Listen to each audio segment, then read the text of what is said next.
Hello everyone, Sheila back again. Welcome to my channel. I haven't made a video since Thursday, I think it was. Yes, Thursday, so that's Friday, Saturday and Sunday.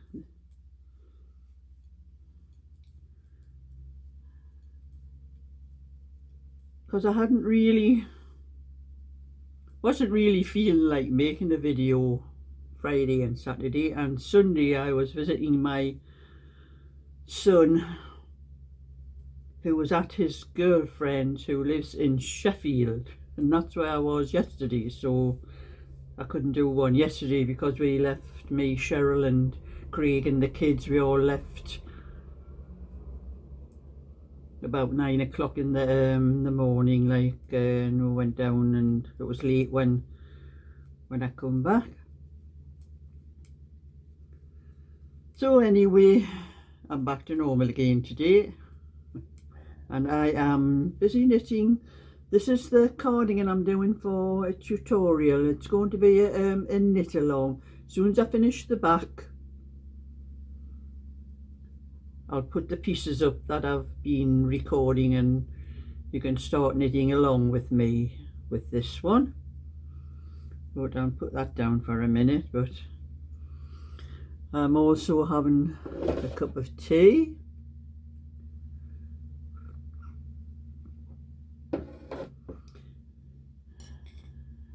And a scone.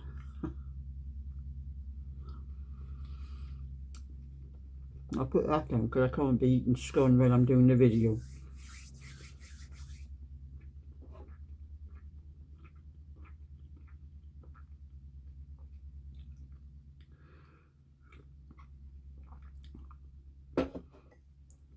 But I decided to make myself a few scones because I had no biscuits left, and I've had my lunch and I've used the last of my bread. And that's what I'm doing. I'm just shopping when I run out of things. So I know I need self-raising flour, which I forgot to get last time. I had to use plain flour when I made the scones, but I did add baking powder. You know, you add about a teaspoonful of baking powder to 8 ounces of flour to make it into self-raising flour.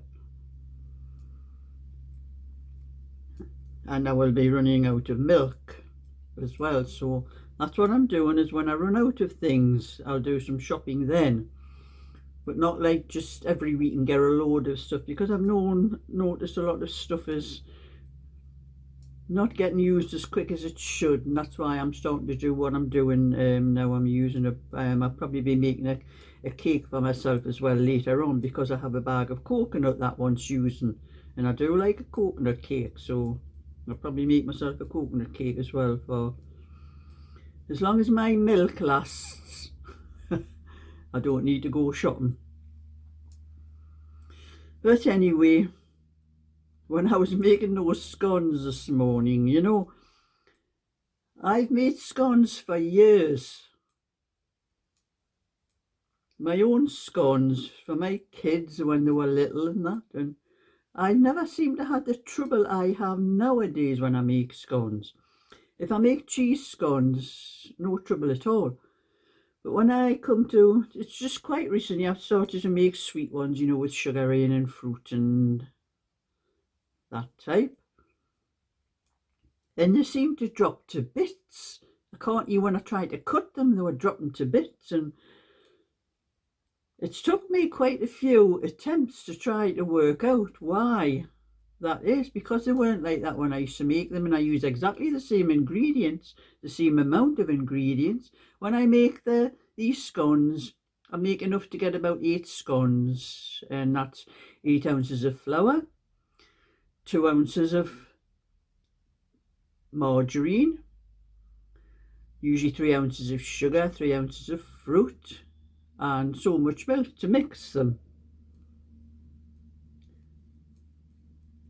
But when I've been making them recently with exactly the same ingredients that I've always used, like I said, I was trying to cut them, to butter them, you know, to cut them in half, because I like butter on each part, and they just wouldn't cut. They were just dropping to bits, and I was having to just put a little bit of butter on the little bits that's dropped off.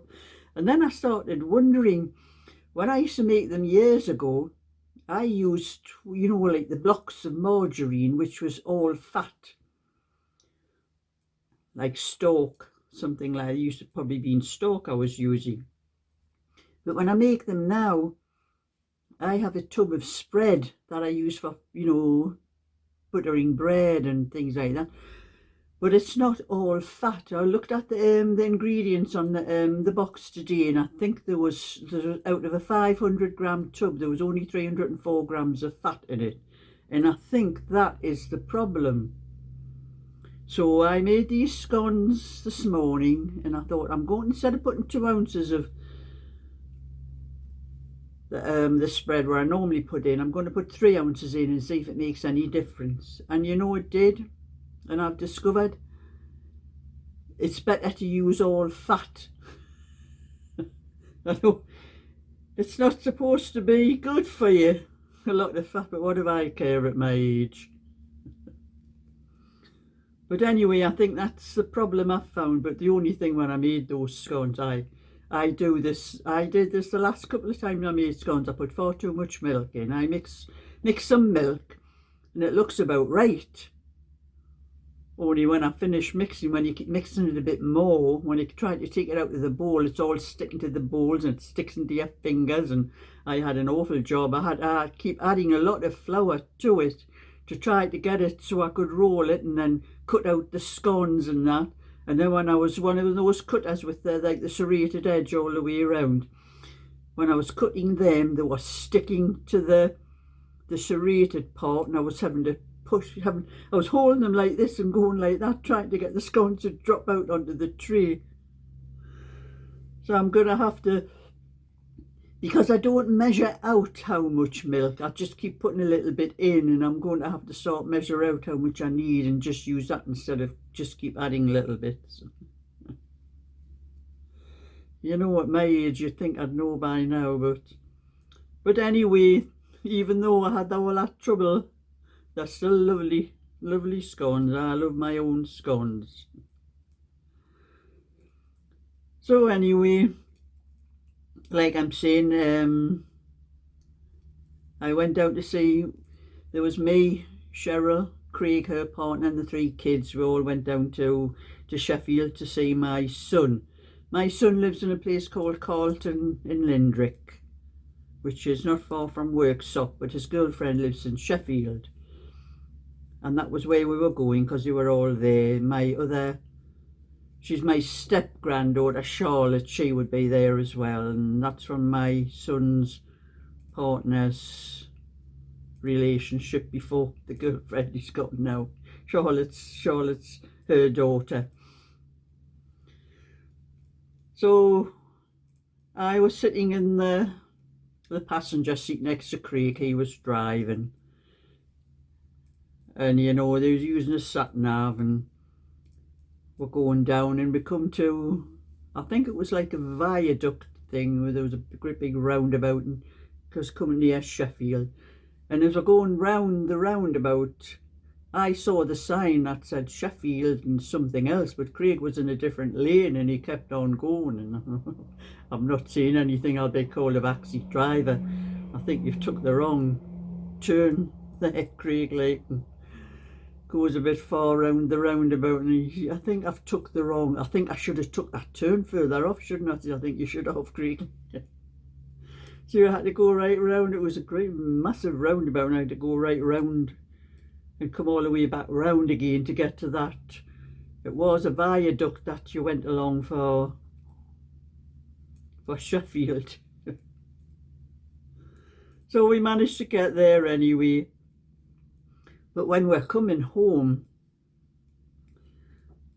we had my granddaughter Cheryl was driving on the way home, because Craig drove down there and Cheryl was driving back. So I was sitting next to Cheryl. We're coming back, and we come to the Tyne Tunnel. Only the sat-nav took Cheryl a different way, and she said, I don't know why it's taking us this way, because she says the tunnel's that way. it took us through Gateshead, and we came back through Newcastle came over the Tyne Bridge and that way. And I said, maybe there's something going on at the Tyne Tunnel. I don't know what it is, but she was worried because she didn't know the area where we were driving back. And I said, well, the sat nav's just take you, just follow, just go where the sat nav tells you. I says, once you get into Newcastle, from Gateshead into Newcastle and onto the coast road, I says, you'll know where you are, Cheryl. You don't need to worry. But I did look it up afterwards when I got home about the Tyne Tunnel, and apparently I think it's been closed at weekends for whatever reason. And so a sat nav, she uses one on her phone, and it probably has a good idea of all the road works and things like that, and that's probably why it took her that way, like, because she had it set, thought she would have been coming through the tunnel coming home, but it was closed for some reason or other. I said, oh well, at least it hasn't cost you the money to come back through the tunnel. So anyway, I've got just a little bit video to show you what, more or less, what I have been doing. Most of the things I've been doing, I've just put them on my little table over there and put my camera on so you can have a look at everything I've been doing. So I'm going to stop this video and I'll start it again afterwards. So I finished this cardigan. I stitched this one up this morning, so I now have, go a little bit closer. That is a 20-inch, so I now have 3 sizes on that one, and I put a different colour button on all the colours that's in there except for green. There's actually not any green in it, but I thought it was, you know, so I didn't put the same one of those in twice. There's a little bit green, nobody's going to notice that. So that's a 20-inch, another one for my shop. That's what I'm knitting a lot of these for. I have quite a few little cardigans and sweaters that will be going onto my shop when I sort them all out.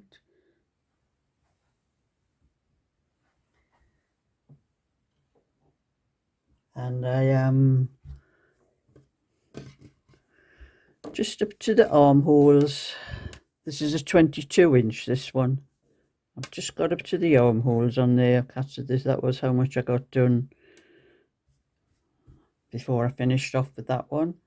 So that's a 22-inch. That is the last size on that one. I will have sizes 16 to 24 when I finish this one.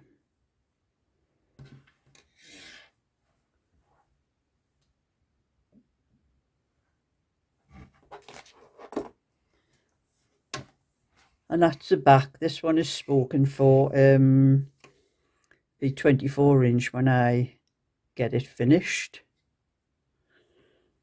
A bit more before long.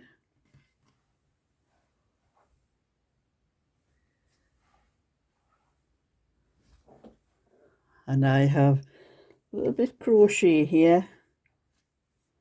I've started another notion pouch. I'm doing this one in grey. I was away yesterday travelling in the car, and that's what I'd done while I was in the car, but as you can see, I've had to wind some of it around here. I had made a mistake and the pattern was going offline a bit. I think it went up the side and then came in, so I must have lost a couple of stitches somewhere and I couldn't work it out where, and I had to pull it out down to where it was going. So that'll be a notion pouch, be folded that way when it's done. That's the way I work it. I work going that way, but I keep going that way for the length. So that'll be a notion pouch when I get that one finished.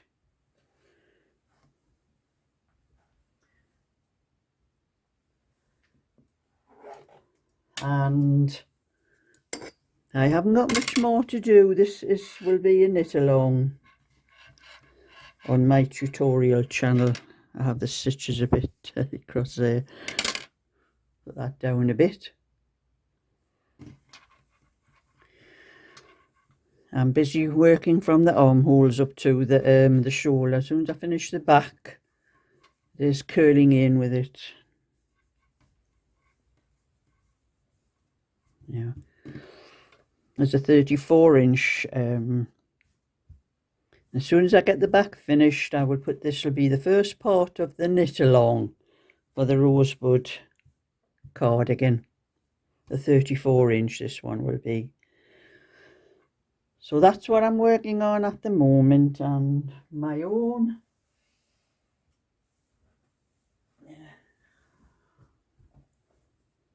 Look at the needles that's stuck in. Had a little bit on the sleeve. I haven't gotten much more done on that one, but I will soon. So that's a lot of what I have been working on.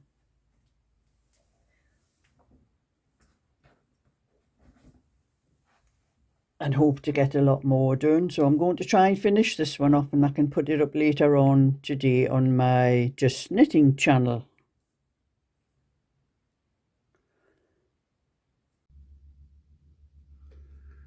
So I hope you liked all those things I showed you that I'm busy doing at the moment. And like I said, this is the back of the knit along, the tutorial I'm doing for this 34-inch rosebud cardigan. But I've altered a couple of my patterns. There was a lady called Maggie who mentioned something on my V-neck, on one of my V-neck cardigan patterns that I sell. I've actually only got one of the ones. I've only got two with a V-neck, and she did say about it. I have just to pick up the stitches all the way around for the whole neckband for a V-neck.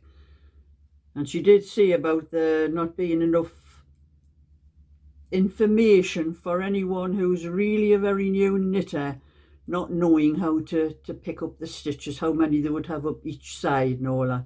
So I've altered both those patterns, and I've put that little bit information on those patterns. So any PDFs that I sell now or give away will have the instructions on, make it a little bit simpler for anyone who's not used to doing those sort of things.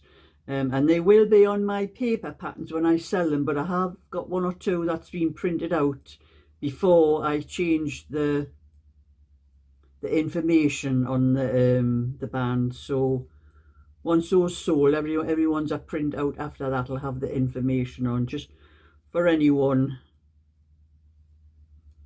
that might have a little bit difficulty working it out. So that's that one sorted. And like I'm saying, I'm just going to knit as much as I can of this. It's actually, I don't know what the temperature is today. I'm having a cup of tea as well here. But it's turned quite cold now this afternoon, and my hands are starting to get cold, and I think it was supposed to be about 14 degrees, but it's gone very dull and dark, and it's just not 14 degrees to me. But anyway, that's my little bit for today, to just let you know why you haven't seen me for a few days. And I did have a little bit after Thursday, I think. I did have a little bit trouble with my wrists and my hands, and that was, I didn't want to do a lot of knitting. When I started getting a bit pain and aches and that in my hands, I stopped knitting for a little while to let it calm down. And so that couple of days did help, and that's usually why if I don't put videos up, so sometimes that's the reason, because I want, you know, to give my hands a rest from knitting. And if I'm not doing knitting, and I've got nothing to talk about. So anyway, that's my bit for today. So thumbs up and subscribe, and I'll catch you all another time. So bye for now.